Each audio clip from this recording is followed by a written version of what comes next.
Hello friends, welcome back to traders topic. ये 5 rules अगर आप फॉलो कर लोगे तो आपको प्रॉफिटेबल ट्रेडर बनने से कोई नहीं रोक सकता। क्यों मैं ऐसा कर रहा हूँ ये आप अभी समझ में आ जाएगा। तो सबसे पहले देखते हैं रूल नंबर 1 को। रूल नंबर 1 क्या है कि फॉलो वन सेटअप।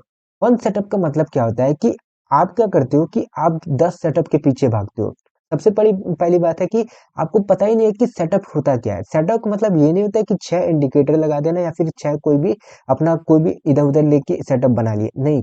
सेटअप वो होता है कि कोई एक आपका एक एज हो, उस एज पे आप काम करते हो मार्केट में, उसको सेटअप बोलते हैं। और उसी एज की बदौलत आप क्या करते हो मार्केट में, विन करते हो ज्यादातर। ठीक, ऐसा प्रोबेबिलिटी आपका वो एज होना चाहिए।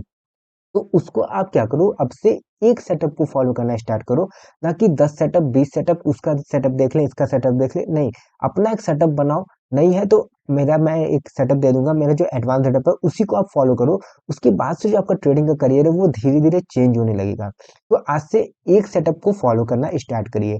दूसरा है कि trade only one instrument. One instrument का मतलब क्या होता है? अभी तक आप क्या कर रहे थे? आप निफ्टी भी कर रहे हो, बैंक निफ्टी भी कर रहे हो, सेंसेक्स भी कर रहे हो, उसी में स्टॉक्स भी कर रहे हो, इंट्राडे भी कर रहे हो, स्विंग ट्रेड भी कर रहे हो। देखो, सब जगह करोगे तो फिर आप फंस जाओगे।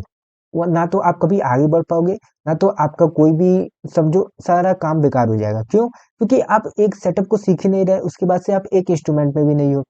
देखो, जैसे सपोज यहाँ पे निफ्टी है, तो मैं क्या करता हूँ कि निफ्टी में ट्रेड करता हूँ, तो निफ्टी का मुझे हर एक मोमेंटम पता है कि हाँ, यहाँ से एक मूव हो सकता है, मार्केट इस तरीके से बिहेव कर सकता है, मार्केट यहाँ से नीचे की तरफ थोड़ा सा आ सकता है या फिर यहाँ से ऊपर की तरफ जा सकता है। क्यों? क्योंकि मैंने क्या किया, निफ्टी को अपना सारा समय दिया और निफ्टी के हर एक मूवमेंट को मुझे क्या होता है, आइडेंटिफाई करने में आसानी होती है। अब यही मुझे बैंक निफ्टी भी आता है। लेकिन आप क्या करो, अब से एक ही इंस्ट्रूमेंट को, एक ही इंडेक्स को, स्टॉक्स करते हो तो स्टॉक्स में करो, बैंक निफ्टी करते हो तो बैंक निफ्टी में ही करो, अपने कैपिटल के अकॉर्डिंग जो सुटेबल हो वो। ना कि वो कर रहा है बैंक निफ्टी तो मैं भी करूंगा, वो कर रहा है निफ्टी तो मैं भी निफ्टी करूंगा। ऐसा कभी नहीं होना चाहिए। आपको क्या सूट कर रहा है ये आप खुद जानोगे, ना कि मैं जानूंगा। ठीक है?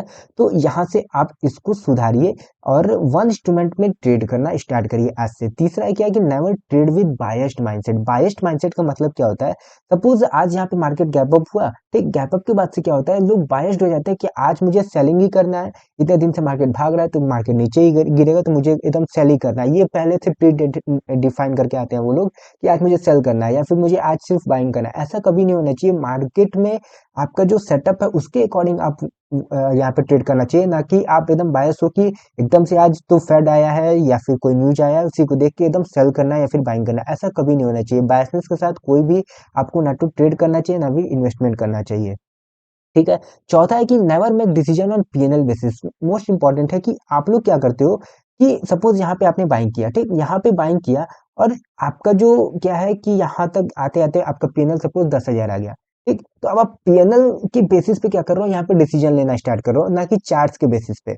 आपको क्या करना है कि चार्ट्स के बेसिस पे, चार्ट में क्या दिख रहा है आपको, यहाँ पे अगर कोई वीकनेस दिखेगा तब तो आप एग्जिट हो गए या फिर कुछ हाफ क्वांटिटी निकालोगे, नहीं। आप क्या करते हो कि जैसे ही थोड़ा सा यहाँ पे बेंड हुआ, इमीडिएटली यहाँ से अरे काटो काटो काटो, नहीं नहीं नहीं। यहाँ से क्या होगा, आपका जो लॉन्ग टर्म जो आपका माइंड है, लॉन्ग टर्म में जो आप ट्रेडिंग करोगे या फिर इन्वेस्टिंग करोगे, वहां पे आपको इफेक्ट होगा। ठीक, तो इस चीज को सुधारने की जरूरत है। ठीक है? पांचवा क्या है कि exit on you target trailing SL और एसएल। वही है सेम लगभग कि आप क्या करते हो कि सपोज आपने यहाँ पे अगर बाइंग किया, आपका टारगेट ये है, तो आप क्या करते हो, यहीं पे आपको निकल जाते हो। क्यों? क्योंकि आपको कहीं ना कहीं एक डर रहता है कि अरे यार मार्केट यहाँ से रिवर्स ना हो जाए। डर क्यों रहता है? क्योंकि आपका जो बिलीफ सिस्टम है वो अभी उतना डेवलप नहीं है। तो आप छोटे क्वांटिटी से ट्रेड करो स्टार्ट में, और उसके बाद से अपने बिलीफ सिस्टम को एकदम से स्ट्रांग करो। उसके बाद से देखोगे कि हाँ, धीरे धीरे आपका चेंज हो रहा है, आपका जो ट्रेडिंग का स्टाइल है वो कहीं ना कहीं चेंज हो रहा है। ठीक है? ये सारे पॉइंट्स आप अगर आप फॉलो करना स्टार्ट करो तो आपको प्रॉफिटेबल ट्रेडर बनने से कोई नहीं रोक सकता है। ठीक है? तो वीडियो अगर अच्छा लगे तो वीडियो को लाइक करिएगा। मिलते हैं नेक्स्ट वीडियो में। जय हिंद।